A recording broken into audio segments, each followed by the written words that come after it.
m'appelle Victoria et je vais vous lire un livre qui s'appelle Le Manoir, écrit par Evelyne Brizou-Pellel. Et puisque c'est le milieu du livre, je vais vous faire un petit résumé. C'est un garçon qui s'appelle Liam. Il est envoyé au manoir après une longue maladie et pendant son séjour au manoir, il y a une fille, Cléa, qui arrive. Et Liam, il découvre qu'il y a de graves problèmes et il veut lui venir en aide. En lui venant en aide, Liam va découvrir la vraie nature du manoir. Et Liam découvre une clé qui ouvre une porte étrange. Et c'est l'extrait que je vais lire. J'allumai mon cierge, pris mon courage à deux mains et commençai à descendre. Mon cœur cognait comme un malade. Il faisait froid, glacial même. C'était la première fois que je ressentais les effets de la température depuis mon arrivée ici. La descente me sembla interminable, le lieu lugubre.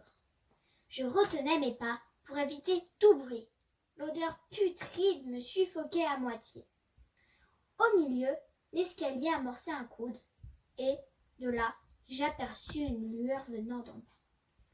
Je déposai prudemment mon cierge sur une marche et descendis jusqu'à second coude, à partir duquel l'escalier était ouvert sur une pièce éclairée par des torches. Mon cœur se contracta. Je faillis faire demi-tour, mais une voix m'apostropha. « Tu es envoyé par le tribunal ?» Devant un fourneau de briques, en forme de pain, de sucre, sur lequel chauffait un alambic, se tenait un homme, entre deux âges, le visage comme de la pierre. C'était lui qui avait parlé. Il n'étonnait pas dans l'ambiance, tout en noir, avec une veste bordée de fourrure et un pantalon collant. Ses cheveux raides coupés droit sous les oreilles. La lueur de feu accentuait son air inquiétant. Derrière, assises à une table, deux femmes jouaient au dé. L'une en tunique blanche sans col, l'autre en robe grise et long tablier de cuisine. La scène me fit une impression sinistre. Il y avait bien des prisonniers au manoir. Très mal à l'aise, je m'efforçai de prononcer la phrase que j'avais préparée pour le cas où je trouvais quelqu'un en bas. Je vais vous libérer. Attirés par le bruit, d'autres personnes parurent, surtout des hommes, aussi singuliers que les autres. Celui qui s'affairait devant le feu s'exclama. « Le tribunal me fait libérer ?»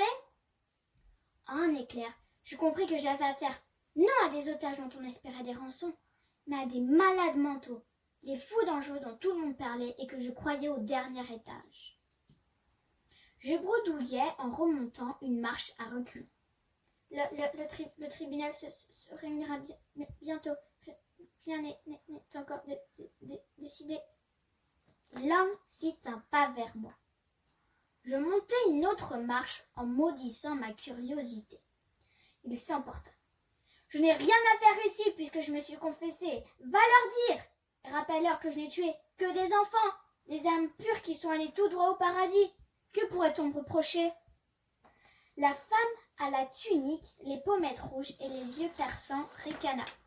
« Tu en as assassiné des centaines. Moi, je n'ai supprimé que mes parents, ma belle-mère, ma cousine. Et je suis ici. » L'autre femme dressa un doigt vers moi. « Moi, je n'ai tué personne.